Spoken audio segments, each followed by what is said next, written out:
வணக்கம் students. Next நம்ம என்ன பார்க்க போகிறோம்னா ரெசிஸ்டார்ஸ் இன் பேரலல்னுடைய டெரிவேஷன் தான் பார்க்க போகிறோம். எப்படி ஒரு ரெசிஸ்டார்ஸ் வந்து பேரலில் கனெக்ட் ஆகிடுச்சுன்னா அதோடைய ஃபைனல் எக்ஸ்பிரஷன் என்னவா இருக்கும், ஓகேங்களா? அதை தான் நம்ம ஃபைண்ட் அவுட் பண்ண போகிறோம். முதல்ல இந்த ரெசிஸ்டார்ஸ் இன் பேரலில் நம்ம என்னெல்லாம் எழுதணும்னா ஃபஸ்ட்டு டயக்ராம் வரையணும், அப்புறம் இந்த டயக்ராமுக்கு எக்ஸ்ப்ளனேஷன் கொடுக்கணும், அப்புறம் டெரிவேஷனை கொடுக்கணும், ஃபைனல் எக்ஸ்பிரஷன் எழுதணும். சரி, இப்போ டயக்ராம் வரையலாம். ரெசிஸ்டார்ஸ் இன் பேரலல். ஸோ நான் ரெசிஸ்டார்ஸ் எடுத்துக்கிறேன். ரெசிஸ்டார் இப்படி தான் இருக்கும். 3 ரெசிஸ்டார் எடுத்துக்க போகிறேன், அதை பேரலாக கனெக்ட் பண்ண போகிறேன். ஃபஸ்ட்டு ஒரு ரெசிஸ்டார், இதுதான் R1, ஓகேங்களா? இங்கே முதல்ல நான் என்ன பண்ண போகிறேன்னா இங்கே ஒரு பேட்ரி கொடுத்துட்றேன், ஓகேங்களா? இந்த பேட்டரியில் தான் நம்மளுக்கு சப்ளை போகும். ஸோ ஃபஸ்ட்டு ரெசிஸ்டாரை பேரலில் கொடுத்தாச்சு. அடுத்தது இன்னொரு ரெசிஸ்டார் எடுத்துக்கிறேன், R2, அதையும் இங்கே பேரலாக கொடுத்துட்றேன். திரும்ப 3வது ரெசிஸ்டார் எடுத்துக்கிறேன், அதையும் பேரலாக கனெக்ட் பண்ணிடுறேன், R3, ஓகேங்களா? இந்த மாதிரி ரெசிஸ்டார்ஸ் எல்லாத்தையும் என்ன பண்ணுறேன்னா பேரலாக கனெக்ட் பண்ணிடுறேன். சரி, இப்போது பேட்ரி கொடுத்தாச்சு. பேட்டரியிலேருந்து என்ன போகும்? கரண்ட்டு போகும். இங்கேருந்து முதல்ல மொத்தமாக ஒரே கரண்ட்டு போகும். இப்போ 5 ஆம்பியர் கரண்ட்டு போகுதுன்னா இது ஃபுல்லாக 5 ஆம்பியர் கரண்ட்டு தான் போயிட்டுருக்கும். ஒன்ஸ் இந்த இடத்துல ரெசிஸ்டார் 1, ரெசிஸ்டார் 2, ரெசிஸ்டார் 3 வேறு ரெசிஸ்டார்ஸ், ஓகேங்களா? அது மட்டும் இல்லாமல் பேரலாக கனெக்ட் பண்ணி வச்சுருக்கோம். பேரலாக கனெக்ட் பண்ணும்போது இந்த கரண்ட் எல்லாமே ஸ்ப்ளிட் ஆகிடும். இப்படி மொத்தமாக போகிற கரண்ட்டு பிரிஞ்சு போயிடும். I1 கரண்ட்டு இதில் வேறு கரண்ட்டு போகும், இதில் வேறு கரண்ட்டு போகும், இதில் வேறு கரண்ட்டு போகும், ஓகேங்களா? இந்த மொத்த கரண்ட்டு அப்படியே இங்கே ஸ்ப்ளிட் ஆகிடும், ஓகேங்களா? ஸோ இதுலேருந்து என்ன தெரியுதுன்னா ரெசிஸ்டார்ஸ் எல்லாத்தையும் பேரலாக கனெக்ட் பண்ணும்போது, ஓகேங்களா, இந்த பொட்டென்ஷியல் அதாவது பேட்டரியிலேருந்து கரண்ட்டு ஃப்ளோ ஆகும். அப்போ ஃப்ளோ ஆகும்போது சார்ஜஸ் என்ன ஆகும்னா ஸ்ப்ளிட் ஆகிடும். ஒவ்வொரு ரெசிஸ்டாருக்கும் ஸ்ப்ளிட் ஆகிடும் கரண்ட்டு.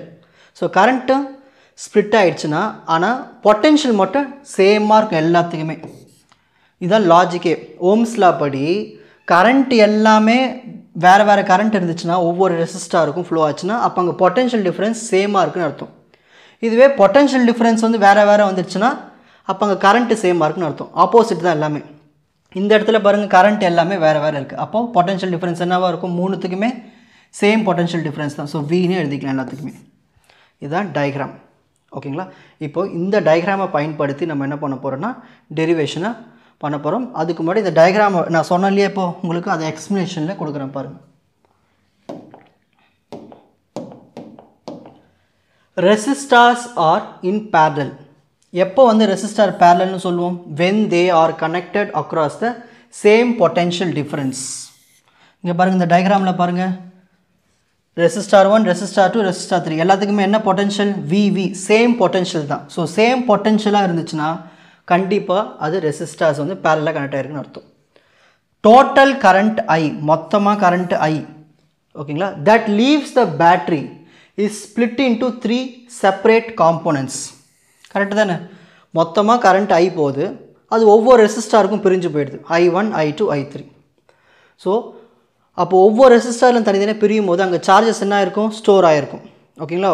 மொதல் ரெசிஸ்டார், 2வது ரெசிஸ்டார், 3வது ரெசிஸ்டாரில் அந்த சார்ஜஸ் அங்கே வந்து கொஞ்சம் கொஞ்சமாக சேர்ந்து இருக்கும். அப்போ தான் கரண்ட் ஃப்ளோ ஆகுதுன்னு அர்த்தம் அந்த இடத்துல.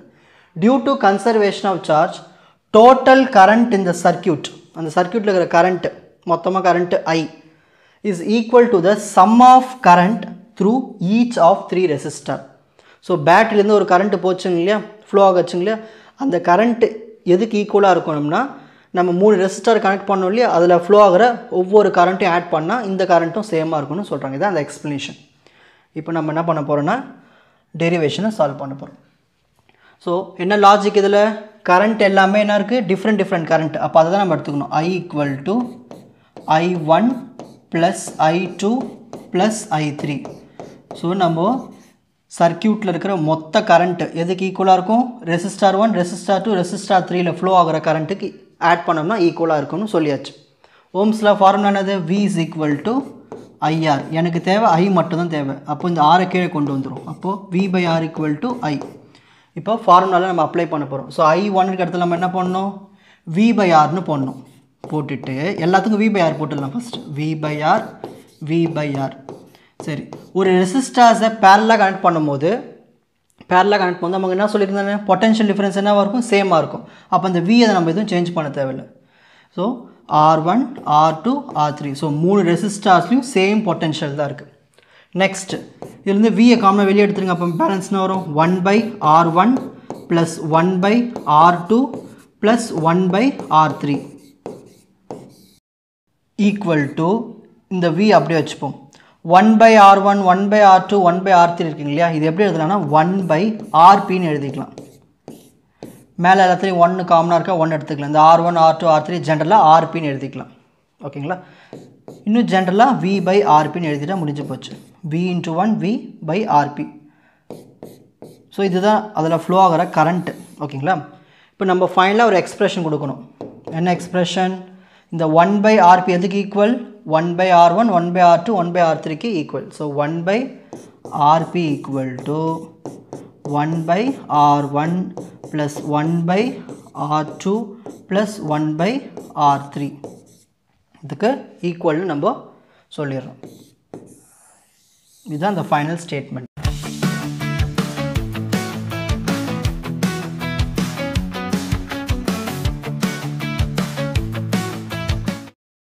உங்களுக்கு இந்த content ஈஸியா புரிஞ்சிருக்கும்னு நினைக்கிறேன் watch other episodes in the appropriate playlist Fuji Silver Academy Strength Success Clarity வணக்கம்